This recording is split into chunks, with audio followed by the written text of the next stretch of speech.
તો એમ્સના director doctor Randeep ગુલેરિયાએ મોટું નિવેદન આપ્યું. તેમણે કહ્યું કે કોરોના હવે દેશમાં મોટું સ્વરૂપ નહીં પકડે. કોરોના વાયરસ હવે મહામારી નથી રહ્યો. રસીકરણમાં આવતી ઝડપથી તેમણે રાહત અનુભવી છે. આ ઉપરાંત જલ્દી કોરોના ફ્લૂ જેવો સામાન્ય રોગ થઈ જશે તેવું તેમણે જણાવ્યું.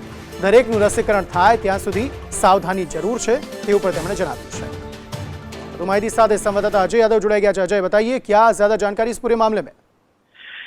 देखिए अंकित, देश में जो अगर फिलहाल कोरोना की रफ्तार की अगर बात करें तो कुछ राज्यों को छोड़ करके पूरे भारत में कोरोना के बहुत ज्यादा केस नहीं देखने को मिल रहे हैं, बल्कि दूसरी लहर के बाद एक राहत देखने को मिल रही है.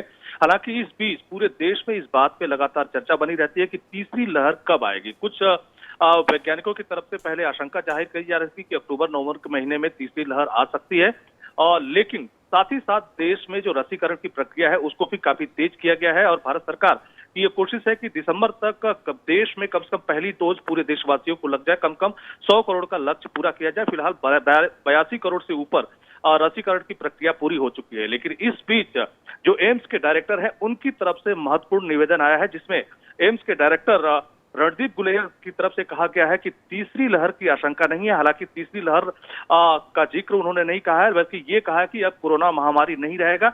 जैसे सामान्य फ्लू लोगों को इफेक्ट करता है, उसी तरह से कोरोना भी लोगों को इफेक्ट करेगा, एक महामारी का रूप धारण नहीं करेगा. यानी रणदीप गुलेरिया के स्टेटमेंट पे जाएं तो एक बड़ा राहत की खबर पूरे देशवासियों के लिए है कि तीसरी लहर से देश कहीं न कहीं इस रसीकरण की प्रक्रिया या एक फ्लू की इमेज में रहने की वजह से एक बड़ा बचाव या बड़ी राहत हो सकती है.